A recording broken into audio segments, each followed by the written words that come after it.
I watched Mulan the other day. Which one, the live action one? No, the original. I was going to say, shame on you. Why would you It's a good film. No, it's a fantastic film. Was it Eddie Murphy was the voice, right? Yeah. Have you noticed how the black character is always disembodied or changes?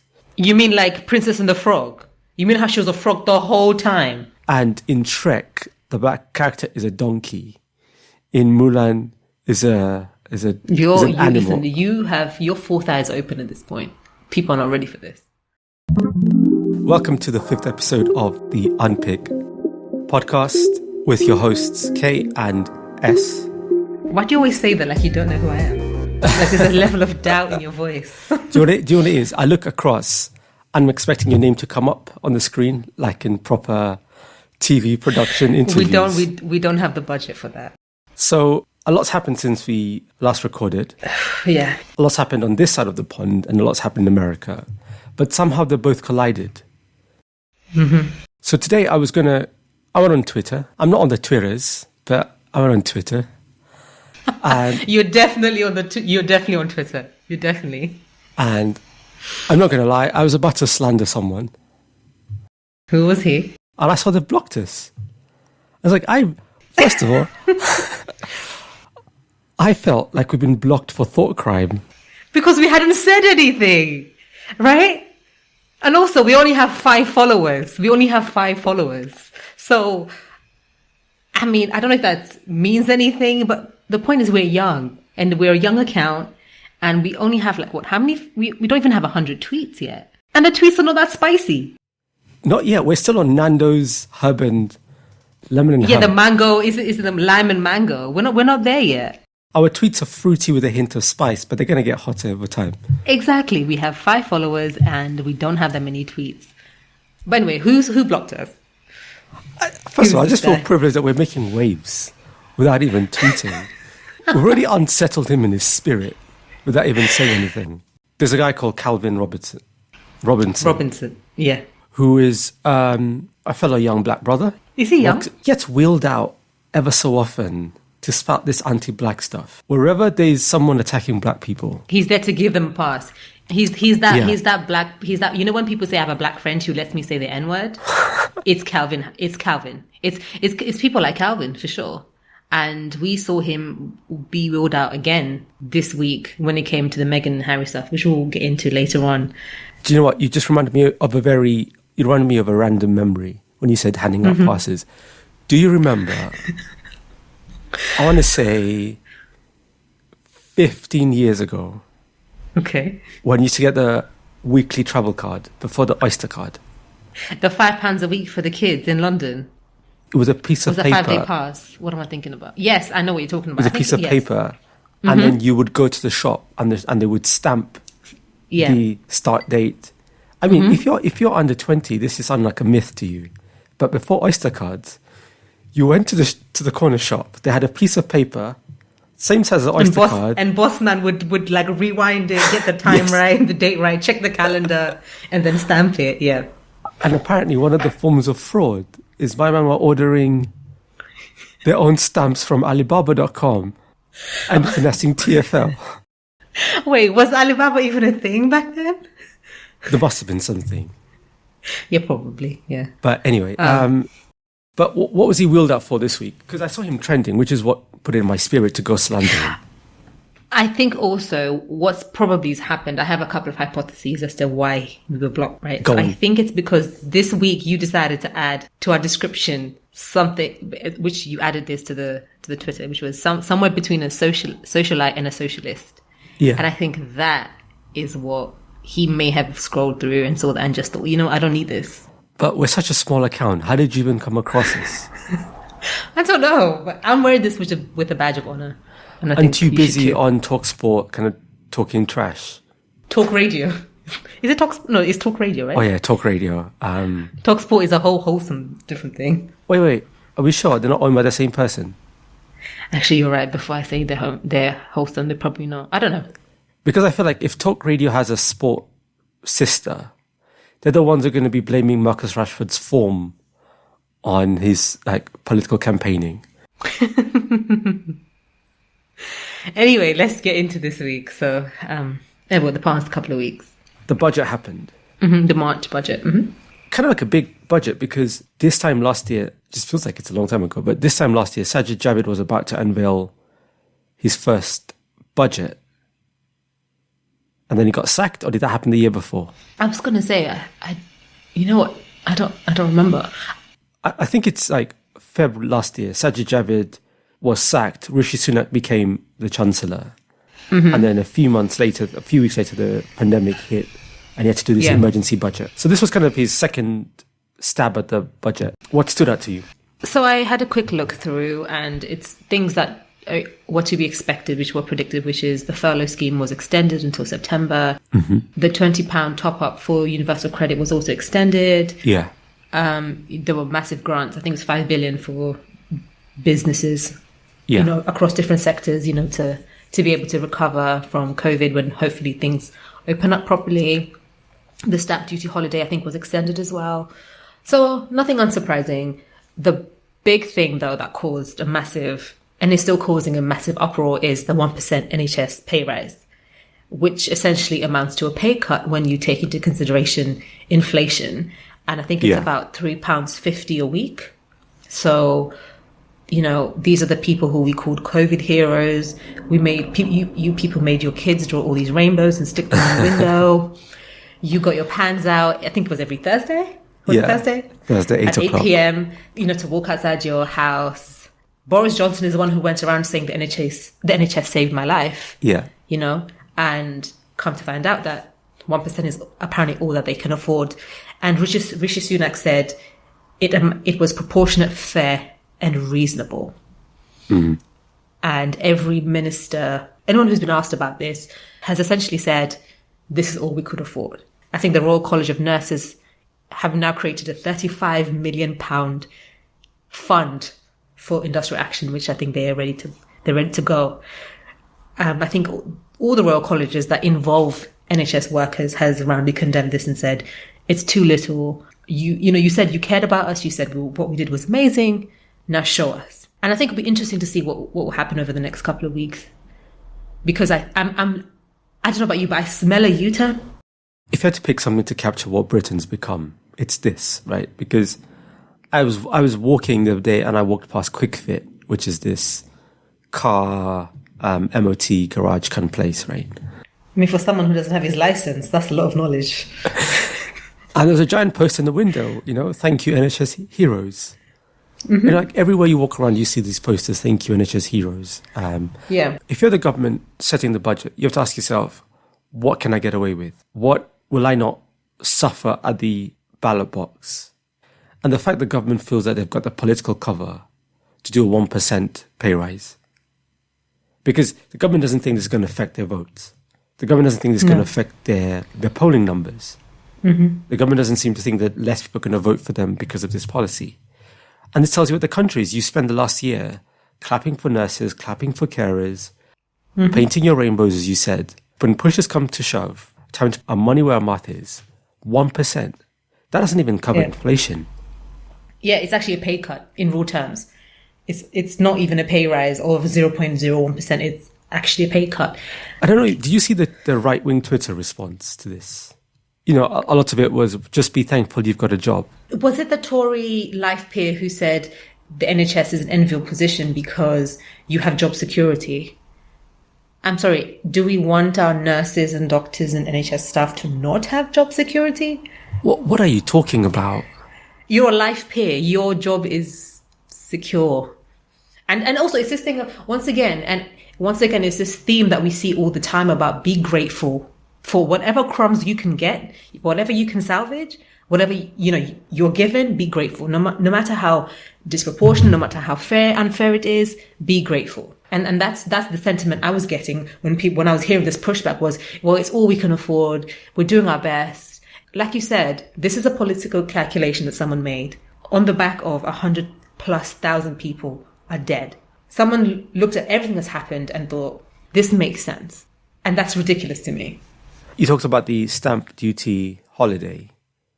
That's a deliberate choice to prioritize the stamp duty holiday over pay rises, for example. I don't know anybody who's going to be able to afford a house as a result of the stamp duty holiday. This is like when you walk past a designer store, 10% off the 20 grand coat. Everything must go. Go where? Not with me. I couldn't even afford it if it was 50% off. So the stamp duty holiday, you're giving a kind of, I forget how much stamp duty is. So stamp duty can amount, so if a property's, more expensive properties, the stamp duty is higher. But the fact is, if you're sort of person who's sitting down and making that calculation, looking at your savings, looking at your budget, and you budget for a house that's 500,000, you have the money to do that because no one is budgeting for things they cannot afford. And the fact is, this is not a constituency that needs that support. Because why not a 50% discount on a stamp duty holiday? Because the fact is, you would have budgeted that into your saving plan. Yeah. Right? This beef over the £20 universal credit boost. £20 a week is not a lot of money. No. And the fact that government's willing to die over this hill, £20 a week is not a lot of money. If you're in a position where £20 a week makes a difference to you, you're in a really bad position. Need it. Then you definitely need it. Mm-hmm. And it's like what we saw in America with the stimulus bill that passed. Yeah. Oh, $1,400 is nothing. That won't even make a difference. Well, I mean, that tells you a lot because to you it won't make a difference. But to those to whom $1,400 will make it, and it's not $1,400 every month. No, it's just a one-off payment.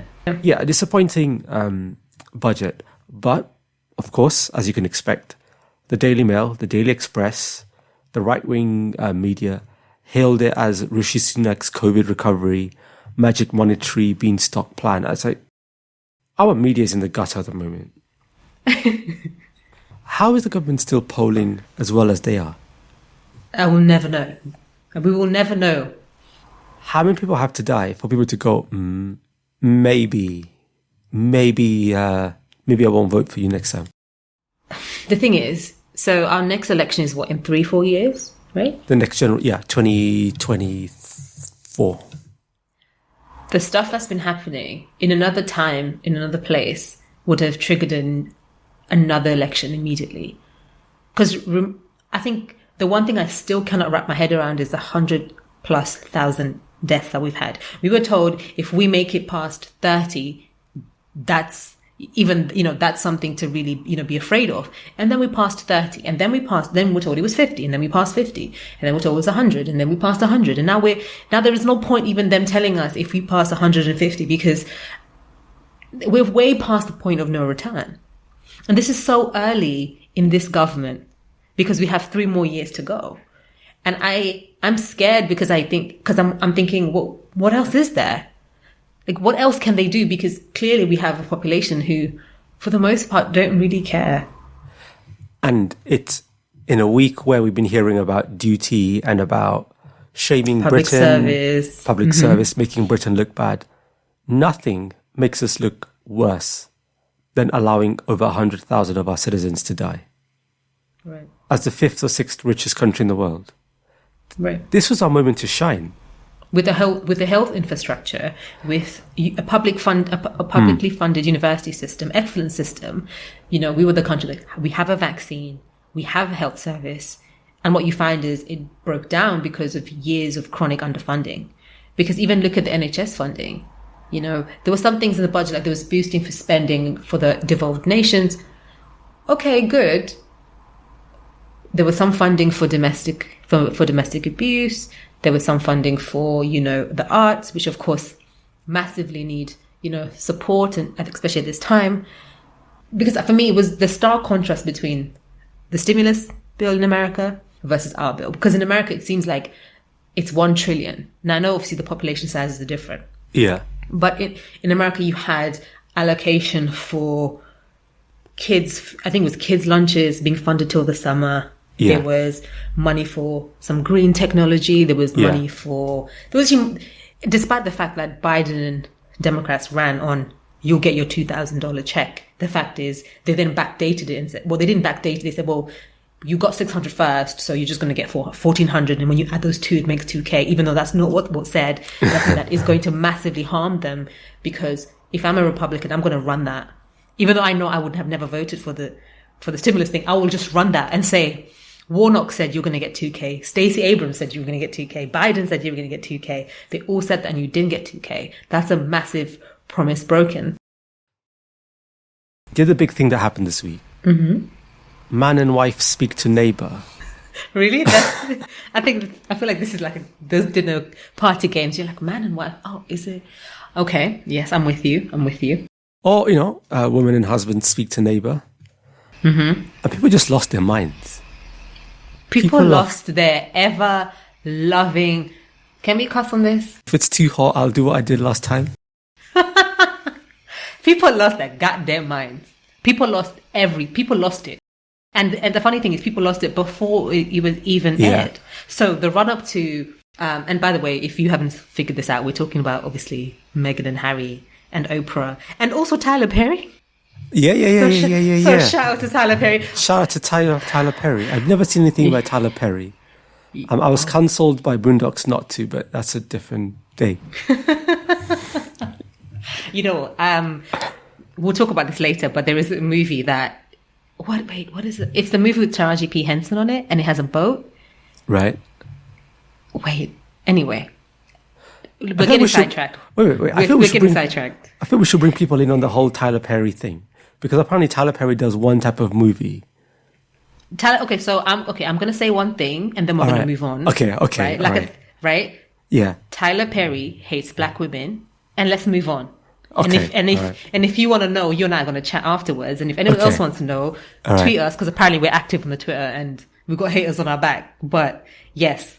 So we're now back on track. We're talking about Meghan and Harry. No, wait. I just want to asterisk. Yeah. Is it true that Tyler Perry hates dark-skinned black women? Oh, you're right. Tyler Perry hates dark-skinned women. Dark-skinned black women, of course. And he always has light-skinned men to save women. And I'm going to leave that. I'm going to leave that there. Leave it there and move on. Yeah, if you want to know more, just, give us a FOIA request and we'll be with you. Back to regular transmission. So, Meghan and Harry got married, 3 years ago? Yeah. Also, I don't follow them. I mean, I think Meghan is gorgeous. I also have not watched Suits. So I can't really tell you whether she's a great actress or not, I don't know. But I've not watched Suits, which is, I think, the flagship show she was on. Right. So Meghan and Harry got married 3 years ago. She was the first person of colour to join the royal family. Yeah. Willingly. I'm going to say that there. Willingly. I said what I said. Do you know what? We're going to end up in a suitcase, knocked from the outside. Not again, like that MI6 person. Please, not again. They got married and, I think I remember hearing that, there was a lot of optimism because obviously they make a beautiful couple. They're both young. They independently had a history of, quote unquote, public service and charitable works. I think Meghan was a UN ambassador of some sort. I think it was particularly for women. She's got a long history of, of working for women, women's rights, women's voices, etc. And there was also a really adorable video of her when she was like 11 or 10. Yeah, I saw that. Right, and I thought, very nice. So they got married and much excitement if you're into all of that stuff. Yeah. And the run up to the wedding, of course, the Daily Mail et al. Had these ridiculous headlines about gang, I think I saw where she was gang royalty. Yeah, straight out of Compton. Yeah, there was straight out of Compton, even though anyway. So the point is, the British media, as expected, started with the racist tropes. Her mother had dreadlocks. So there was something there to be said. During the wedding, she'd made Kate cry. She had wanted these fancy candles. So anyway, they got married and she had a particular bouquet she had particularly designed it to kill Charlotte. Is that the name of the girl? Mad. The baby Charlotte? Yeah, the Charlotte, whatever, right? So anyway, they get married and Meghan, I think they had a tour together where they toured Australia, I believe, or was it Africa? I can't remember. I think it was an Africa tour. I think it was Africa. Yeah, because they went to South Africa. I think they went to Botswana as well. And they had so they had a successful tour, lots of great publicity. Then they had Archie, the baby. Yeah. And, we were told that, they're chosen to raise Archie as a commoner. They don't want all of that faff, which is nice, whatever. Yeah. Also, when she was pregnant, there were these headlines where Kate was also pregnant. She loved avocados, amazing. But then when somehow Meghan wanted avocados, they were sort of implicated in global death and the bees. It was basically anything that you could attribute to Meghan eating those avocados was attributed to her, right? So we're linked to like environmental degradation, etc. So essentially what was emerging was a pattern where Meghan's treatment by the press was particularly vile. It was racially tinged. There were massively, there were clear... Oh, sorry, I apologize. So I thought I'd put it on silent. Essentially what you're finding is Meghan's getting really bad press. Now, the British media give everyone bad press, but there's something particular about Meghan. And I think if you are black or brown in this country and you saw her treatment and you saw these headlines when they were side by side, they were just ridiculous. It was nothing new, right? Yeah. It was nothing new because this country was not built for you. It's understandable that black celebrities just get it worse. So now they decided to leave the royal family. They decided, first, I think it was to take a break for a year, I believe. So I think they decided to take a year off. Because there was still, because I think that was still on the back of the negative press headlines. They didn't sort of stop after they got married. Yes.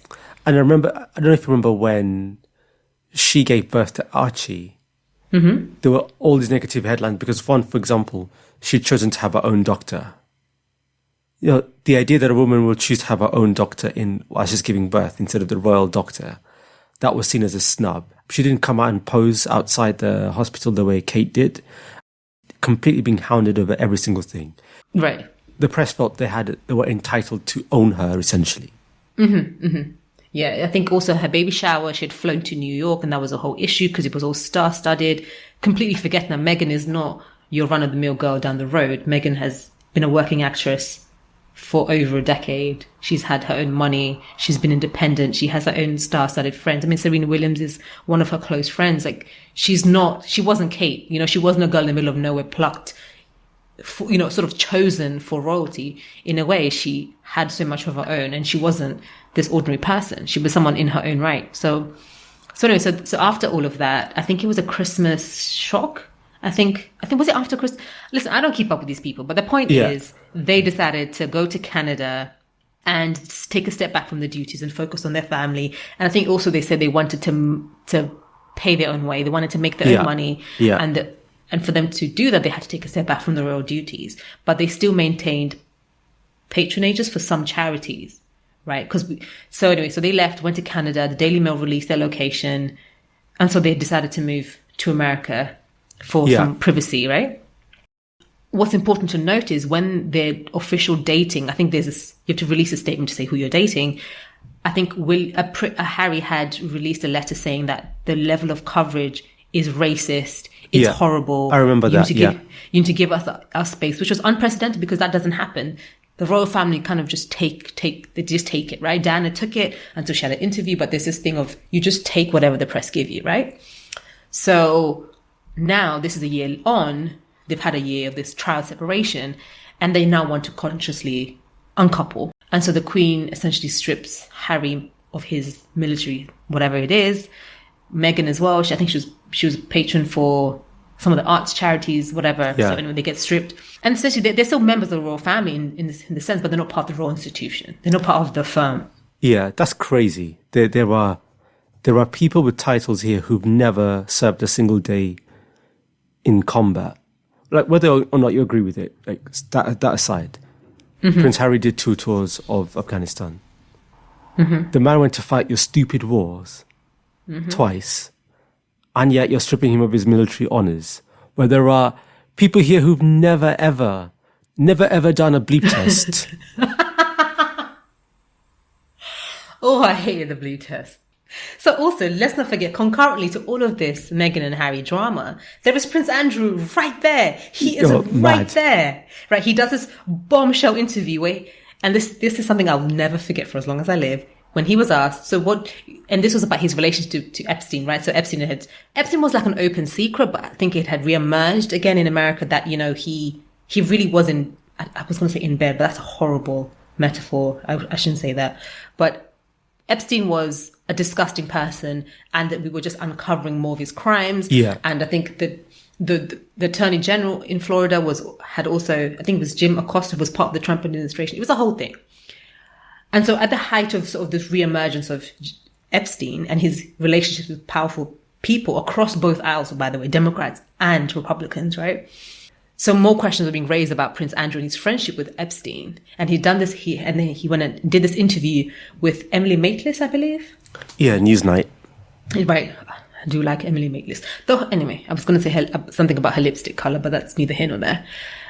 He had said, it was going to be complimentary, but he had said that his biggest flaw was that he was too loyal. He said to us, he looked you and I in the eye in front of our salads and said to us that he felt he had to go all the way to New York to essentially break up with Epstein, fully in the knowledge that Epstein was indicted and imprisoned, child abuse, child trafficking, rape, all of that foolishness. These are high crimes. These are massive crimes. And he felt in his spirit, he had to take a plane, go to New York and break up with Epstein, look Epstein in the eye and tell him they couldn't be friends anymore. There is so much that's mad about this story. You don't have a WhatsApp, Telegram, Signal, iMessage, text message, email, iCloud, Gmail, Yahoo. I saw a headline that said this was the biggest, today, what happened this week, was the biggest crisis for the monarchy. Harry and Meghan wanting to make their own money and move to peace and seclusion is a bigger threat to the monarchy than Prince Andrew cavorting with a paedophile. How? In what universe? In their universe, because for them, it's to snub the royal family is the biggest crime. Forget the fact that this person, like you said, cavorted with pedophiles, confirmed pedophiles. And by the way, let's not forget that women have come out and said they were groomed and they were raped essentially because they were underage by Prince Andrew. And he said to us he would fully cooperate with the FBI. And to this day, he has not done so. The same way he was able to jump on a plane and go to Epstein, he has not done that for the FBI. He hasn't gone and cooperated. He hasn't even picked up a phone call. But the biggest scandal is, this black woman stole Harry from us. Because that's the sort of language I kept hearing, was that she's manipulating him. The misogyny was disgusting. The fact that somehow Harry doesn't have a mind of his own and this woman glamoured him into essentially leaving his family. I think you sent me this article on Medium, which is a really good take on the fact that what people are angry. So let's paint the picture. If you're a journalist, whatever you cover, you have to cultivate a relationship between you and the subject. Mm-hmm. So if you're a crime, for example, reporter, you need to cultivate relationships with the police, the courts, and maybe even criminals. If you're a sports reporter, you need to cultivate a relationship with sports stars, which is why even when the sports star plays really badly, you don't just, at the post-game interview, you don't just come up with, that was a bit shit in it. You coach, you say things like, it was a bit of a challenging day today at the pitch, wasn't it? Because there is this symbiotic relationship between the subject and the journalist. The player needs the journalist for press and to maintain, and this builds their brand. And the journalist needs the player for them. Think about the Royal Press Corps, the journalists who cover the royal household. Their relevance depends on the proximity to the royal family. So, anytime anything threatens the royal family, they come out to defend the royal family. They come to run interference for the royal family. Because their entire livelihoods depends on proximity. The sheer existence. No, proximity and the sheer existence, right? So any threat to this institution that is their bread and butter, they're going to vociferously defend, regardless of who the victim is. And this time they thought, before it was Diana, it was Fergie, It was Camilla, it was all the women in this family. Any woman who made an attempt to enter this family was lampooned, harassed, ridiculed. Whether you agree with Camilla, whether you agree with Fergie, all of that, that's irrelevant. The fact is, these were people's lives who they were being ripped apart by the media, right? And except this time, they picked Meghan, thinking Meghan is like Camilla, who's going to sit there and stay silent, thinking she's like Kate, because Kate Middleton got some really shitty press. It was based on class, but it was horrible press, right? Yeah. And this time, they looked at Meghan and they thought, she's fodder for us. And they forgot that Meghan is not that. Meghan is not your run-of-the-mill random person. Just the thing about the kind of proximity and the closeness to, I'm going to say it, you have to grovel for the proximity, for the access that you get. And even then, how many royal correspondents have been covering the royal family for 20 years, have never met the Queen, never had an audience with senior royals? Whenever you see these stories, a friend of the palace, someone with knowledge of the story, someone close, it's like you've got to start drawing these concentric circles and use a compass and be like, what? You're like ninth removed cousin, daughter of the fourth aunt on the mother's grandmother's side. Like, right? These are the sources they use. And then Meghan comes along with her black self and goes straight to the top. There's a level of anger, there's a level of entitlement, and not just the press. A lot of our society is still based on this class system. People who still curtsy to dukes and duchesses and earls and whoever the wife of an earl is. I'm going to go with well. And then here comes this black foreigner and just parachutes herself straight to the top. And what's worse is, I think there's an immense amount of jealousy in the fact that she's attractive, she's independent, she's well-spoken, she's smart. I mean, Meghan went to university, traveled, I think she speaks Spanish, like she had aspirations. She's been a UN ambassador, like I said before. She is not the typical sob story where, Prince plucks you out of obscurity and raises you up. And if anything, I feel like she makes Harry look a lot better in my eyes. Because Oh yeah. I didn't care about the royal family, but when I saw Meghan, now did I watch their wedding? Hell no. I have things to do. But I was like, oh, okay. I had a positive thought towards the royal family for the first time in my life when I saw Meghan there. So now let's go back to the picture now. So this is the environment that we have in the country, right? So they've left. A lot of people feel personally shunned. A lot of people feel like Harry said goodbye to them. Yeah. And so now it's a year on. They've now been stripped of all their titles, and they are now essentially ordinary citizens in a way. Right? So they're members of the family, of course, by blood, but they're not a member of the firm, this institution. She said when she had problems, she went to HR. Like, what kind of ordinary family have to go to HR to sort out problems? But it just, I think, illustrates the point you're making. You can be part of the family, but the firm is different. It's a bit like Godfather 2, or 1, really. There's the family business. And at the beginning of Godfather 1, he's not part of the firm. He's part of the family. And then something happens that makes him... You have to qualify for the firm, right?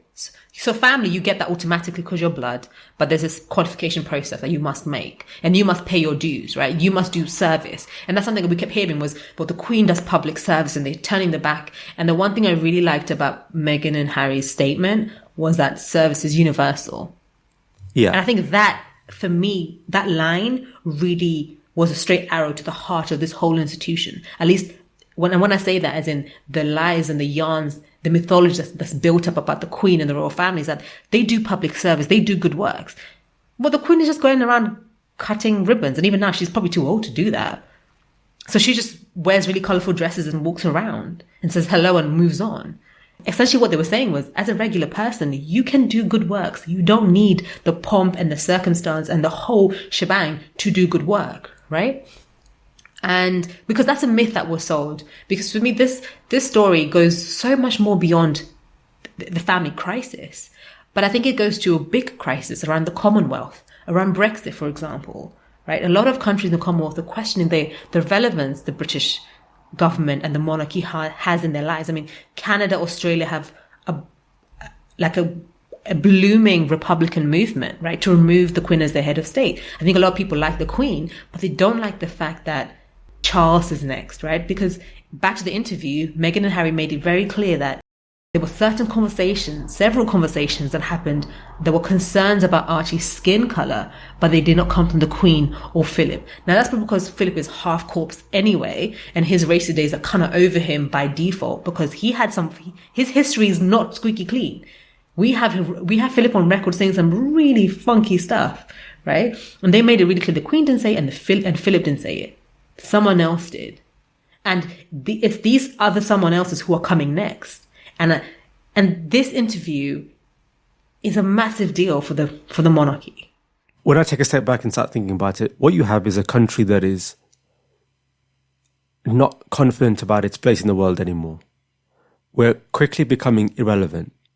A lot of what we're seeing today, like the fake culture war, people whose place in the world is under severe threat. And you know what? Mostly it's because of their own decisions. Absolutely. Take the whole Meghan thing. If you had been inclusive, if you'd been open, if you'd been welcoming, if you had recognized the potential. For this, the first woman of color, the first person of color in the family. Because I think that is something that I saw a clip. So I didn't watch the whole interview. I just watched little clips of it. And I remember watching a clip or reading about a clip where she'd said she thought they would have used her skills, her everything about her. Because she said she'd come in and she wanted to do good, right? She wanted to be part of this family. And she thought that after, especially her successful tour, they would have really put her forward. But the fact is, you can't have Harry outshine William, right? You just can't have that. Because this is not a meritocracy. William is next. You can't have, and because Meghan said that, right? They told her, dim your light. And I think there was so much about this interview. I think if you're a black or brown person in the UK, you've had these experiences at work. Like you said, she went to HR, they snubbed and said, well, it's going to look bad, right? Think about how many times this happens at school, happens at work, your family, your friends do this to you. Essentially, they gaslight you. And I think for me, the biggest upset was I'm having to defend I take that back, because I wasn't defending the royal family. I was just defending two human beings who had a bad experience, and a lot of it was racism. And there was a lot of the experiences which I have heard people I care about, I've gone through. So that's kind of what we were defending. But let's be clear that the royal family is built on the blood, sweat and tears of black and brown bodies across the world. When Nigel Farage says the royal family is the best thing that should ever happen to black and brown people around the world, he's saying that from a racist point of view. And for me, my biggest hope out of all of this is that there is a reckoning that will arrive when people really think about, first of all, how is it that this is a country we're told is a democracy? We're told if you work hard, you make it. But there are these elite who, just by virtue of birth, somehow literally rule over us. People think the Queen is just a figurehead. We just found out, I think a few weeks ago, that she used her royal assent to tweak and to slowly guide government policy. That should not be allowed. Prince Charles fought for 10 years in the legal system to have the letters that he wrote personally to ministers so that they cannot be released to the public. Only for us to find out that he's been writing letters urging them to spend public money on these debunked sort of homeopathy. That should not be happening, right? When we were growing up, we had this reputation of being smart. I mean, there was this trope about British people being smart, and we had one of the best healthcare systems in the world. We had one of the most powerful positions in the EU. It was a confident, especially at the time of the Olympics, a confident, outward-looking country. In the last 10, 15 years, we've lost all that. And here's the thing. Brown and black people didn't do that. Black people didn't destroy that. Brown people didn't destroy that. Foreigners didn't destroy that. That was little Englanders who destroyed that from the inside. When you think about Britain and all the British institutions, who's attacking them? Who's attacking the BBC? Who's attacking Parliament? Who shut down Parliament? Who likes the Queen? Right? Boris Johnson came out and said this week, right. But I just have massive respect. You respect her, but you don't respect her enough to not lie to the Queen. It's British exceptionalism mixed with this weird victim complex. I don't want the EU bureaucrats to dictate what I can do, but you understand you're at the table, right? You literally sit at the high table. You are one of the top 5 countries in this EU bloc. You set the standards, just like we successfully lobbied the EU when it came to the financial institutions, right? Because we have a lot of financial institutions in the UK, so we are best placed to dictate what regulations and rules go into that. I also want to say, you were talking about the empire, and a lot of Brexit was somehow the EU stopping us from reaching out to the countries that we had these deep connections with. And once we're emancipated from the EU, we can then knock on all these countries' doors. I think I should have sent you this, but I probably was busy and didn't send it to you. I saw this cartoon in the East African Standard, which is, I guess, the newspaper. The name says it all. And there's a picture of Boris Johnson knocking at the door, and you have essentially these African countries saying, there's all these locks on the door, and they're like triple, quadruple lock the door, and they're saying, don't answer, don't open it. Because people in their colonies, quote unquote, they live with the consequences of that. There are people alive today who can tell you what happened, like you said, in the concentration camps, in the prisons. They live, that is, the British Empire's legacy is their lives. So you don't get to go back to them and tell them somehow the relationship is going to be a relationship of equals, especially when they see what you've done to a black woman, right? And I also saw a story in the Times where a lot of these, especially the Caribbean countries, I think Barbados, they've signaled their intent to not have the Queen as a head of state by November 2021, I believe, this year. That's definitely going to follow. I think Jamaica, there is a lot of that same sentiment. That's probably going to pass as well. Because what do you get for it? The UK is not the once powerful country that you get Windrush. You get the Windrush scandal if you're from the Caribbean. And when China comes knocking at the door... China has already come knocking at the door. Could we afford to build for free a harbour in Jamaica? No, we're not that country anymore. We're not powerful. We don't have the expertise to do that. China will not even blink and build a harbour in... I have an update. Okay. I was searching for something while you were talking to say. And then, look at God. I wasn't even asking for this information. It just landed on my lap. Okay, go on. Yeah. And it's from Calvin Robinson. He's like, I get asked this a lot. So let me clarify. I block hostile, abusive trolls. I fight for your right to say these things, but also my right not to listen. Blocking doesn't compromise free speech. You're free to tweet. Your platform remains, but I choose not to receive toxicity. But isn't that what the whole cancel culture thing is? That sounds very snowflakey. You talk. I was going to say, talk shit, get banged. But look. Oh, wow. Talk shit, get blocked. That's fine, right? Yeah. We got blocked. We're not going to go on some massive campaign crying that we've been cancelled. Right. Apart from in an ironic sense. It's the same thing. You talk nonsense, you get cancelled. Piers Morgan... We didn't even talk about Piers Morgan and his little we haven't even fit. got into that. We haven't even got into that. How do you walk off your own show? Do you have no self-respect? How do you walk off your own show? This is what I found remarkable. So, you don't believe that after 2 to 3 years of attacks by the press, she suffered mental health challenges. But you couldn't take 5 minutes of someone talking to you. If you couldn't handle 5 minutes... How do you think she handled 3 years of constant attacks? No, the cancel culture thing is something that we do need to, I think we need to discuss at depth as to, is it cancel culture or is it consequence-free culture that people really want, right? Because like you said, except with Piers Morgan, it's very clear that he has a massive, weird obsession with Meghan. I mean, there are clips of him going on TV and talking about, I thought she was my friend and she used to message me all the time and she had a drink with me in the pub and then suddenly she just blocked me and now I'm really sad, but I'm not sad. And she owes me an invitation to a wedding and, now she's not inviting me, so now I'm going to call her gold digger. Sad, Bro, you got curved and you've not got over it. Because this is the thing, right? It's probably, so she came to the UK and she said, okay, let's grab a drink. And he took, you know what it probably is, right? They went on a date, not a date, they went on a friendly date. He probably was really weird. He probably was fawning over her or something. And she just thought, nah, I don't need that in my spirit. And he just, it's his inability to just accept that she doesn't want to talk to you anymore. And it's okay. Move on. You got curved, you got swayed, she crossed the street. She didn't want no parts of you. She left you on red. She blocked you. And it's okay. It's okay for people to draw boundaries. Whether you don't feel like the boundary should be that you feel personally offended, it's okay. Whether you feel that's unwarranted, it's okay. People are allowed to draw boundaries. Even Calvin Robinson. That's okay. It's okay. You'll be okay. Before I think we move to the something in my spirit section.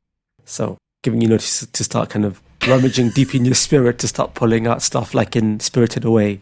Do you know like when that thing went into the bathtub? Yeah. And then she pulled out and there's all like this stuff coming out. Oh, gross. I think my favorite Disney film, and this is what this podcast, you're getting that high level cultural criticism. My favorite Disney film is The Hunchback of Notre Dame.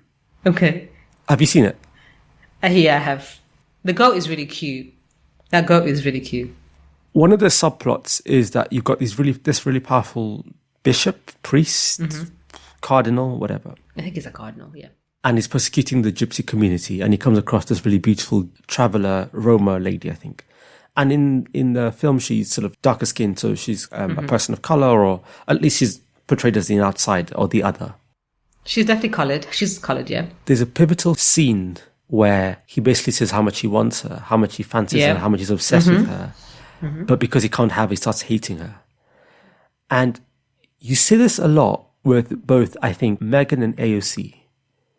It's this entitlement to black women's bodies. But because of the rejection, then it turns to anger. Pierce basically saying, because you didn't want me, now I'm going to ruin your life. I'm going to drive you to the point of suicide. When you see some of the obsession with AOC, it's got this kind of weird sexual element to it. I mean, they stole all her shoes. Ben Shapiro give them back. There's some right now sniffing the what is it called? The tongue of the shoe? The tongue of the shoe? No, it's not what it's called. I don't know. Get your crap anatomy on point. There's a bit of the shoe called the tongue. Let's just move on. Okay. But jokes aside. But do you see, it's this entitlement. Fascination, titillation, infatuation. Because people have drawn their boundaries, then that turns into anger and hatred. Piers Morgan is basically a stalker, a gaslight. This is... Except he has a national TV show, and what he does is he gives people the room and space to hate Meghan, right? Lots of people use the stuff that he says as fodder to say, well, this is why I hate her, because she's a gold digger.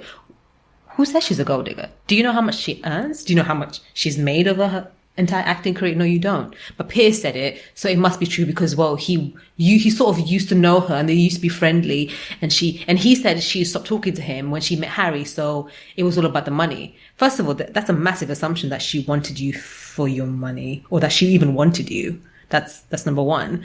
But I think, jokes aside, that thing about that obsession, that's essentially stalking, a lot of women go through that. That's for a lot of women, that is their daily life. If it's someone catcalling you on the street, if it's someone on Twitter, what Piers did to Meghan is what happens all the time. And it's dangerous, and no less on an International Women's Day as well. Have some respect. We're definitely going to come back. We're definitely going to come back to this. Let's wrap it up with something in my spirit. Have you got something in your spirit? You know what? Every day I think of something, and then I thought I'd made a note. Let me look into my notes app and see what I wrote. But do you have something? We talked about this during the week. It's not in my... okay. It's... Go on. Okay, it's not in my spirit like that, right?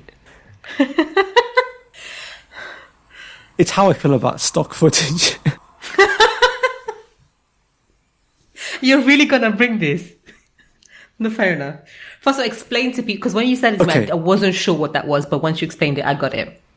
You know, you go on YouTube, the YouTubes. You see a video. It's like Vogue 76 questions to ask. It's not that one though. It's what Vanity I eat in Fair. a day. Yes, it's Vanity Fair and Harper's Bazaar, and it's what I eat in a day, or what I do, or what so and so does in a day, and then it's kind of tick. But I'm going to say Vogue do it. Fair enough. Everyone catching heat today. What I eat in a day. Everything so and so eats in a day. It starts, and the lady, and the subject is like, I wake up at 6 o'clock, and then a clock flashes on the screen.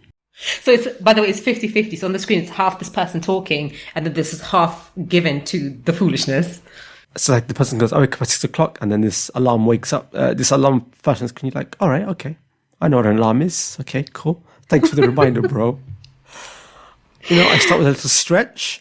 Up pops a stock footage video of someone yawning. You're like, okay, all right. Visual grammar. I see what you're doing there. I start with a bit of breakfast. Footage of someone opening a fridge and reaching for the orange juice. Now you're like... It's for the visually impaired. You know, I have a bit of oats. Cue some porridge, a porridge bowl with some blueberries on it. And it goes on and on and on.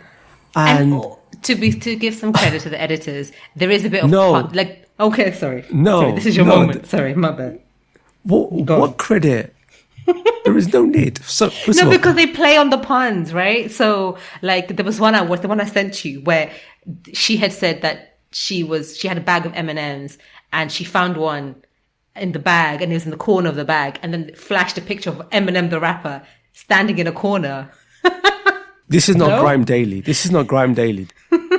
Worse than the stock footage video are the stock images. That's just unacceptable. Just images. Like, why? Okay, you know what? There's some, I think there's something I've got on my spirit too, but it's not, I don't think it's as deep as your thing, but okay. I think I have to counter that with something that I really like. All right, go on. So now this is TV movie related, right? So imagine there's a scene, and so I think the movie people know what I'm talking about is Guardians of the Galaxy. You should probably watch the first one. I've seen the first one. I saw it perfect. So recently. you'll know, right? So no, in the beginning, this is a spoiler, by the way. In the beginning, so Peter is going to collect some orb or something, right? In the first movie, and you know he likes his music. Yeah, he listens to music. Yeah. So there's this bit where the music transitions from, I think he's got his headphones in, but you can hear sort of the movie the music spillage coming out, right? Do you get what I'm saying? You know, like when you're sitting next to someone and the music's playing in the ear and you can sort of hear it, and then the music transitions, and then as the film viewer, it then transitions into the main sound. I think they did that a lot in, was it Baby Driver? Yes, right. So I really enjoy it when films do that in a really smart, clever way, and they do it correctly, right? So you, as a viewer, you're going in and out. So at one point you're listening to exactly what that person is listening to, and then a second ago you're then a viewer. I really hate it when they do it wrong, but I really like it when they do it right. And I think that's a counterbalance to all that you said about all the stuff you hate. Do you know what is never done right? Oh gosh, here we go. The whole fake fall off a cliff, and then the thing rises. Does it not? like it's take off, then the thing goes down the cliff, and you're supposed to stand there in abject terror, and then it's like the triumphal music comes in. Wait, I have a question. Yeah. It's something that always bugged me. But you know in movies when someone jumps out of a plane and then they open the parachute and then they go up. Yeah. Is that real? Does gravity make you go? Because you know you're fighting gravity, right? Gravity is pushing you down, thrust is pushing you up. But I don't feel like it's strong enough to counter gravity. Is that real? I'm going to say but I don't think for as long as... If it's fake, I'll be mad. If it's real, that's amazing. Maybe it's that what happens is it goes up relative to the camera. Oh, so what happens in real life though? You should just... So once the person pulls the parachute, we should just see them go down. Because it's the same thing as the cliff thing you're talking about, because you should just go down and stay down because gravity's made you stay down. No? Yeah. I hear what you're saying. Because that doesn't happen when they jump off the plane with the parachute. It happens when they jump off a plane without a parachute. And then they pull the parachute. Also, why are you jumping off a plane with the parachute open? That doesn't happen. Sometimes, like if you're jumping from just like 1,000 meters, the parachute's already open. You know, in films when they get pushed off, they're like lined up and they're all just jumping out. Oh, and then when they leave the plane, the parachute automatically opens automatically. Yeah. Okay, but the fact is, you're still going down though, right? Because gravity is the strongest force. That goes straight down directly. That's like when you're trying to drop thousands of people in a place. The one where we see is more covert stuff, right? Because you want to jump, someone jumps out.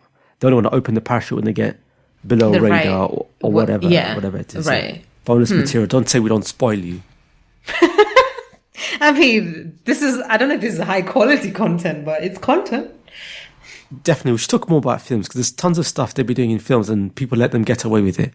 Acrimony, that's the name of the film, the Tyler Perry film with Taraji P. Henson. And I watched it with a couple of my friends and we still don't understand what happened in that film. It's a terrible film. Once again, just to bring it back up, this is a perfect circle before we end. Tyler Perry hates dark-skinned women. If you don't believe us, go find out for yourself. Do your research. Open your third eye. Because he does. And Meghan is light-skinned, so I guess he saved her, which is great. I mean, good for them. You know, it's good Archie was protected and whatnot, but... So that brings us to the end of episode 5. Good luck editing this. Join us in 2 weeks' time where we will bring you up to speed with all the shenanigans that have been taking place. Thank you for joining us on the Unpicked podcast. Follow us on Twitter, send us emails, follow us on Instagram. Or block us. Or block us. Yeah, you know. Oh, wow. I will go to my grave still wondering what we did.